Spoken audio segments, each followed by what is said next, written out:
¿Cuánto quisiera uno, Esteban, no tener que estar hablando de la gobernanza de un país, en este caso de la nación americana, y de cómo interactúa con nosotros, que somos uno de sus territorios? Pero muy lamentablemente, la gobernanza actual de la nación americana se ha distinguido por algo inédito, por una manera de manejarse y de establecerse que no habíamos visto antes. Así es que sobre todo las políticas económicas del gobierno del presidente Trump, toda la aplicación de esas políticas públicas y económicas han estremecido realmente nuestro país y la nación. Y cuando tocamos este tema como iglesia, es que nosotros como pastores, Esteban y Jerry, sabemos, yo espero que tengamos muy claro, que no solamente tenemos que desarrollar, enseñar y vivir el mensaje del evangelio, sino que la iglesia y los creyentes están dentro de un mundo cotidiano que los afecta o que los fortalece. Y no podemos tapar el sol con una mano. Las políticas económicas de este nuevo gobierno han traído incertidumbre, desasosiego. Uno de los ejemplos más impresionantes son los víveres. Los víveres, o sea, los alimentos. Una cosa tan básica. El ser humano necesita que sus necesidades básicas, como es techo, abrigo, alimento, estén seguros para poder pasar a otros pasos de realización y de compromiso social. Si las políticas públicas de un país, sobre todo en el área económica, sin tocar otro sinnúmero de cosas que también han tenido cambios, ¿verdad? Y son nuevas, son novedosas, yendo a ese aspecto, afectan de manera tan impresionante los víveres, las cosas que tenemos, la vestimenta, los autos. Estamos hablando de que toda esta acción ha puesto la nación y este territorio en una ansiedad y en un desasosiego bien fuerte. No podemos negar que toda esta política de aranceles, donde los aranceles son hoy de tal %, mañana son de otro, y en 3 días o 4 más ya hay otro cambio. No habíamos visto eso antes, Esteban. Jerry, no habíamos visto eso antes. Hay una acción de gobernanza inédita, nueva, que nos está hablando de un estilo más emocional, más confrontativo, de un estilo de constantes cambios en las estrategias, que no siempre generan orden, sino que generan caos y generan incertidumbre. También poca confianza en las instituciones tradicionales. Eso lo estamos viendo. Todo esto lo estamos viendo a la vez. Y también un uso fuerte de los procesos mediáticos y digitales por este gobierno. Y sobre todo un personalismo en el sistema y un control excesivo, donde realmente es algo nuevo. Todo lo que es nuevo, tanto para el ser humano como en el colectivo social, como para una sociedad, va a generar ansiedad. Pero cuando se trata del gobierno, de la gobernanza de la nación que afecta a un territorio, no nos escapamos de esa ansiedad. ¿Y qué tiene que hacer la iglesia? La iglesia, como institución, es una voz profética que modula, que neutraliza con el mensaje del evangelio el impacto de todo lo que es nuestra vida, entiéndase como ente social, como pertenecientes a una sociedad. Si esta situación de gobernanza y sus implicaciones están estremeciendo al creyente y la iglesia, hay que orientar, hay que ayudar, hay que estar ahí con la gente, Jerry y Esteban, facilitándoles a ellos el conocimiento, el acompañamiento dentro de estos grandes cambios. Te voy a dar un ejemplo. Una de las cosas que hizo nuestra iglesia después de aquel domingo que vimos aquella intervención por ICE tan fuerte que estuvo en todas las salas de nuestras casas, nuestra iglesia inmediatamente, yo sabía como terapeuta, experta en conducta y como salubrista, con una maestría en salud pública del recinto de ciencias médicas, que lo que estaba pasando era tan novedoso que si inmediatamente no orientábamos nuestra iglesia y nuestra gente, íbamos a tener situaciones de salud mental. ¿Por qué? Porque no estábamos acostumbrados a que nos dijeran que agentes federales podían entrar a una esquina donde hubiera un grupo hablando, a un centro comercial, a un supermercado, y pedirnos a nosotros nuestros documentos para identificación y que podíamos ser ahí mismo arrestados y llevados si no teníamos los documentos. Todo eso es una novedad para Puerto Rico y tú sabes que el impacto fue que hubo un ausentismo tremendo en distintos escenarios de nuestro país porque fue una política de inmigración fuerte, disruptiva. ¿Qué hizo nuestra iglesia? Inmediatamente llamó 2 abogados amigos nuestros y amigos de la iglesia para orientar nuestra iglesia, para orientar las familias de extranjeros e inmigrantes y empoderar, si es que esa palabra la podemos usar, fortalecer las respuestas de afrontamiento de nuestros hermanos. Porque no queremos que algo tan sencillo como decirle a la iglesia en aquel domingo que estuvimos casi 2 horas orientando a la iglesia, si usted está en un supermercado y usted ve los agentes federales llegar, usted sabe que usted tiene sus papeles y todo lo suyo, quédese quieto, no se asuste indebidamente, no corra, no tenga unas conductas desafiantes, esté tranquilo, cumpla con la ley. Si usted lo entiende, ¿verdad? Porque la persona también tiene derecho a pedir una orden, en este caso, y no dar sus documentos porque no hay orden, pero sabe que se lo van a llevar. Y entonces su familia tiene que bregar allá, y tiene allá que tener un abogado cuando lo detengan para identificarse. ¿Qué le recomendamos a nuestra gente? Miren, de sus documentos, si usted está de acuerdo, porque si usted tiene todo en orden, cumpla, porque esa es nuestra realidad. Fíjate que mi orientación en esta mañana con ustedes no busca por nada del mundo alinearnos a nada político. Estamos hablando sin polarizar, solo para informar, solo para alarmar y educar al pueblo, porque igualmente que las políticas de inmigración, tenemos ahora, y eso lo estamos viendo todo, unas políticas económicas que están asustando enormemente a las personas y que cuando vamos a buscar cosas como víveres, ya estamos viendo unos cambios inmensos. Así es que parte de lo que yo quiero compartir con ustedes en esta mañana es, como creyentes iglesia, ¿cómo manejamos esta incertidumbre? Como creyentes iglesia, ¿qué podemos hacer para que nuestra fe resista este periodo tan difícil de cambios completamente nuevos y una gobernanza, un delivery de gobernanza nunca antes visto? En tercer lugar, ¿qué fortalezas debemos desarrollar y preservar como creyentes iglesia frente a esta nueva realidad? Porque una verdad en todo esto es, oye, que ese gobierno se eligió por el pueblo, que hay que respetar lo que el pueblo eligió, que somos un territorio de cumplir con la ley, o sea, somos personas de cumplir con la ley. No hay en nuestra orientación nada que pueda nadie decir estamos orientando en contra a todo lo que se está estableciendo. No. Ahí está la ley, ahí está la gobernanza, ahí están las políticas públicas en todas las direcciones económicas, de inmigración, de salud, etcétera, etcétera, porque va a haber cortes en todos los sentidos. ¿Qué hago como iglesia? Oriento y ayudo.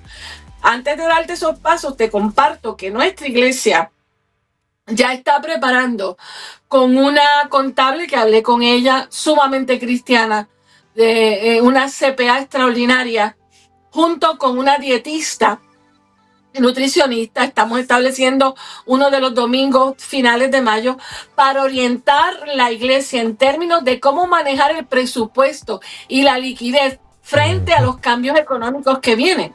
Y por otro lado, como el área de los víveres es lo más complicado, estamos trayendo una dietista experta, sumamente conocida, que les facilite a las familias pensar en una alimentación saludable, pero que puede pasarle por el lado a esta ola, a este tsunami, que nos lleva a que un galón de aceite que costaba $5.99, espero que la gente se acuerde de eso, está costando $17.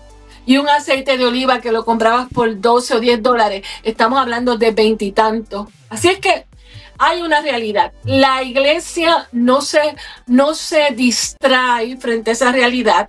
Nuestros temas pueden ser santos, sí, amén, así debe ser, pero nuestros temas tienen que ser también para la cotidianidad de nuestros creyentes y de nuestra iglesia, porque somos una iglesia de ley y orden, somos una gente de ley y orden, y hay que poder saber navegar y nadar en medio de esta situación. Esa exhortación extraordinaria, doctora, sobre que vamos a tener, la incertidumbre va a tener un impacto, queramos o no queramos, a nuestra fe, a nuestra cotidianidad, lo va a tener y emocionalmente nos va a impactar de alguna forma o de otra. Pero también está trayendo este otro ángulo de que en ese proceso acompañemos a nuestra gente a equiparla o empoderarla en estos procesos en las diferentes áreas. En este caso, ¿verdad? En los alimentos, sí, va a tener de alguna forma algún impacto, especialmente pues a nuestra gente mayor, bueno, a todo, ¿verdad? Va a tener un impacto a todo. Entonces, buscando también esas estrategias, también alivianamos un poco esa tensión o ese impacto de esa incertidumbre en diferentes áreas. Eso es así. Fíjate que el tener claro cómo en este tiempo se debe manejar el presupuesto de una familia, cómo en este tiempo es importante que haya liquidez. Tiene que tener liquidez. Cuando hablamos de liquidez es que usted tiene que tener algo en el banco, en sus ahorros. Le sugiero el banco, no guarde dinero en efectivo en su casa, ¿verdad? Porque siempre eso es un riesgo. Usted debe tener guardado algo de liquidez. Usted no puede estar viviendo, oye, y lo digo con mucha sensibilidad, no puede vivir de día a día. Lo digo con sensibilidad, sobre todo a aquellos que sí viven de día a día, pero dentro de la orientación que le queremos llevar a nuestra iglesia, y eso lo vamos a estar haciendo en vivo, que va a estar guardado en la página de nuestra iglesia por esta contable y esta nutricionista. Si revisamos nuestros gastos, puede ser que haya cosas, Esteban y Jerry, que podamos recortar, que en este momento no es el momento. No es el momento para ir a buscar, a comprar esto o lo otro. En este momento necesitamos esa liquidez para protegernos hacia el futuro. Y cosas esenciales, mira, deberíamos tener todos, si podemos, una cisterna, deberíamos tener todos, si podemos, algún generador, alguna batería. Tenemos situaciones serias en este país, pero en términos del presupuesto, tenemos que estar claros que probablemente este no sea el momento de grandes viajes, de vacaciones costosas, de ropa costosa. Y aunque usted tenga el dinero, sea prudente, no piense que tiene tanto que puede malgastar en este tiempo tan incierto. Sea sabio y sea prudente. Ahí vamos. Y a los más necesitados, pues mira, la iglesia también tiene que responder. Por ejemplo, este sábado nuestra iglesia comienza, gracias al Señor, un movimiento de evangelismo con las personas de la tercera edad alrededor de Santa Rosa 1 de Guaynabo, que está ubicada en nuestra iglesia, que están solos en sus hogares, que lo conseguimos esos números en el censo, de llevar una comida para que ellos consuman ese día y otro para que congelen, y estaremos orando por ellos. Pues ¿sabes qué, Esteban y Jerry? Eso va a ser parte de la realidad de Puerto Rico. No va a haber que tener, casi seguro las iglesias van a tener que pensar en comedores públicos, donde aunque sean unas habichuelas rojas que tienen hierro, que las legumbres son alimenticias, con un poco de arroz, con algo de carne, y si no, 2 huevos fritos, que ahora el huevo está carísimo, o 2 pedacitos de amarillo, o un pedacito de pan con mantequilla. Oiga, ya ya lamentablemente tenemos que ir pensando que es casi seguro que eso sea parte de nuestra realidad, porque no podemos predicar un evangelio que no oriente para la cotidianidad, que no ponga pan en la boca del necesitado, aunque tengamos que esforzarnos. Puerto Rico tiene otra realidad y parecería que con los recortes de los dineros a los territorios, de estas políticas económicas hacia la nación y los territorios, vamos a estar enfrentando mayores dificultades. Pero mira, no quiero que se acabe este tiempo sin dar estas 5 recomendaciones. Pero me detengo por si tienes alguna pregunta sobre lo último que dije, porque como que iba a las millas, porque estoy consciente del tiempo y no quiero dejar este material que es valioso. Simplemente el comentario, doctora, de que espiritualmente tenemos que fortalecernos porque el escenario es real y que obviamente esto está trayendo situaciones aquí en Puerto Rico y en Estados Unidos donde los cristianos que defienden las posturas conservadoras por aparentar en una campaña presidencial de Estados Unidos que el actual presidente Donald Trump tenía unas posturas conservadoras, pues están enfrentando hoy escenarios de discusiones a nivel político, de reclamos. Mira, y era conservador y mira lo que está pasando. Yo creo que espiritualmente, simplemente un comentario, debemos fortalecernos espiritualmente para poder enfrentar este escenario, en adición, muy importante, a lo que usted nos está enumerando. Si no podemos terminar los 5 puntos, me quedan 2 minutos, doctora, pero si no podemos terminarlo, para el próximo segmento lo detallamos con un poquito más de... pero comience por lo menos con 1 o 2. Me encanta la idea y me gustó el comentario de Jerry, porque este no es el momento de los creyentes discutir por cuestiones políticas y partidistas. Ya eso pasó. Este es el momento de los creyentes ser iglesia, claro, y orientar al pueblo. En primer lugar, tenemos que recordar algo bien simple que se nos olvida y lo acabamos de ver en la Semana Santa, porque esa Semana Santa no es una celebración conmemorativa y ya, no, esa Semana Santa es una conmemoración dinámica y poderosa de lo que es la iglesia y son los creyentes como hijos de Dios. Tenemos que recordar que nuestra ciudadanía primaria es celestial. Filipenses 3:20 nos dice, mas nuestra ciudadanía está en los cielos, de donde también esperamos al Salvador, al Señor Jesucristo. La iglesia en esta situación y todo creyente, ante todas estas acciones nuevas que pueden generar un sinnúmero de emociones, sensaciones y preocupaciones, no puede olvidar que la iglesia, aunque vive bajo sistemas humanos, nuestra identidad no depende de los gobiernos. Nuestra identidad no depende de los sistemas humanos. Nosotros dependemos, porque así lo hemos declarado y así lo hemos dicho, del reino eterno de Dios y de la soberanía de nuestro Dios. Y no hay un solo lugar de la Biblia, desde el Antiguo Testamento hasta el Nuevo Testamento, donde Dios haya dejado solo a su pueblo, a sus hijos, a los profetas, a la iglesia nueva del Nuevo Testamento y a la iglesia en situaciones de caos, en situaciones difíciles. No hay un solo lugar de esa narrativa bíblica donde Dios no haya escuchado, no haya descendido y haya intervenido por su pueblo. Así es que algo elemental. Usted está ansioso, está nervioso, está preocupado. Usted es de las personas que inclusive ya dejaron desempleadas porque ya ha habido acciones, porque se han retirado fondos para investigación en distintas cosas y eso ha afectado a algunos empleados y usted está viviendo un momento de mucha incertidumbre. Mantenga su fe viva y cimentada en la promesa de Dios, en lo que dice la palabra sobre su identidad como hijo e hija de Dios. Usted y su familia son del Señor. Haga la gestión que tenga que hacer, de someter resumen, de buscar trabajo, de llamar amistades, pero no camine por vista, camine por fe.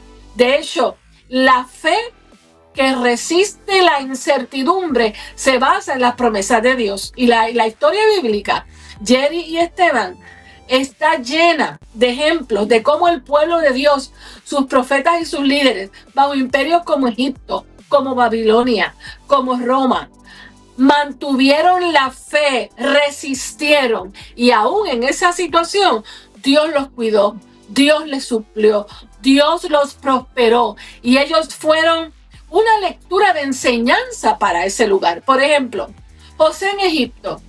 ¿Tú quieres algo más difícil que ser un jovencito como era José y llegar a ese imperio tan majestuoso y temerario como era Egipto? ¿Cómo Dios usó ese muchacho? ¿Cómo Dios lo respaldó? Oye, no podemos ir al detalle, pero si usted es creyente, usted conoce la palabra. Allí, en medio del tiempo difícil, subyugado, en medio del imperio, siendo él un inmigrante, no perteneciendo a ellos, Dios lo cuidó, Dios lo capacitó y José brilló. Esther en Persia. ¿Cómo le fue a esa mujer hebrea? Oye, una hebrea en palacio persa. Eso es la cosa más rara que tú te puedas imaginar. Pero allí estaba. Una hebrea en palacio persa, guiada por su primo Mardoqueo, en medio del cautiverio, en medio de lo desconocido. Si algo tenía que ser sumamente doloroso y difícil para esta jovencita preciosa, por cierto, que también la belleza a veces no siempre es una fortaleza, a veces es una dificultad. Y tienes que estar todo el tiempo estableciendo el respeto a tu persona. Pero allí tenemos a Esther en Persia, haciendo una labor extraordinaria, salvando su pueblo. Y allí Dios la hizo brillar. Daniel en Babilonia es otro ejemplo, que no quiero entrar en el detalle, ya lo haremos la semana que viene. Pero tenemos 3 ejemplos maravillosos. José en Egipto, Esther en Persia, Daniel en Babilonia. A todos, en tiempos inéditos y difíciles, Dios los cuidó, Dios los usó y Dios hizo provisión. Termino con esto, si es que ya los minutos se están acabando. Jeremías 29:7 dice: procuren la paz de la ciudad a la cual los hice transportar y rueguen por ella a Jehová, porque en su paz ustedes tendrán paz. Entonces también esto es un llamado a los politiqueros que están dentro de la iglesia, a los que les gusta la política y traer ese escenario tan difícil a la iglesia. Este no es momento de politiquería. Este es momento de agarrarnos del mensaje poderoso del evangelio. Y de usted, si no le gusta este gobierno, pero usted votó por este gobierno, y aún los que no votaron, cierre su boca, no es el momento de campañas políticas y de discutir. Súbase las mangas, llénese de la sabiduría de Dios y busquen qué podemos aportar y cómo podemos levantar al pueblo y mantenerlo en pie, porque todas las cosas pasan también. Y por otro lado, Dios lo ha permitido y Dios es soberano. Y en medio de todo esto, hará lo que hizo con estos hijos suyos. Los cuidará, los usará y habrá provisión.